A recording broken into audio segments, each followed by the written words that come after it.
ഇത് കണ്ടോ, നമുക്ക് ബീൻസ് പറിക്കാവേ. നിങ്ങൾക്ക് കാണാവോ ഇത്? ഒരു ദിവസത്തെ തോരൻ വെക്കാൻ വേണ്ടിയിട്ടുണ്ട്. ഫ്രഷ് ആയിട്ടുള്ളതല്ലേ, ഫ്രഷൊന്നും ഇല്ലാത്ത നമ്മുടെ പറമ്പിൽ നിന്നുള്ള ഫ്രഷ് ആയിട്ടുള്ള ഇതിക്കുള്ള എന്തല്ലേ നമുക്ക് വേണ്ടത്. നമുക്ക് പറിച്ചെടുക്കാം. സ്വർഗം തീർക്കും ഞാൻ, ഇവിടൊരു സ്വർഗം തീർക്കും ഞാൻ.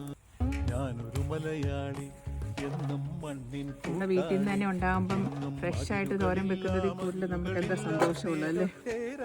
മുഴുവൻ പറിച്ചെടുക്കാം. അപ്പൊ ഇത് കണ്ടോ, ഇത്രയും ബീൻസ് ഉണ്ട്. അടിപൊളിയല്ലേ. നമുക്ക് 2 ദിവസത്തെ തോരൻ വെക്കാനുണ്ട്. ഇന്നത്തെ ബീൻസ് ഇത് അത്രയാണ്. നമുക്ക് ഇച്ചിരി മല്ലിയില പാകിയതാണ്, കൊറിയാണ്ടർ ലീവ്. അത് പറിച്ചെടുക്കും. ഈ പച്ചമുളകിന്റെ സൈഡിലായിരുന്നു, അതും പറിച്ചെടുക്കും.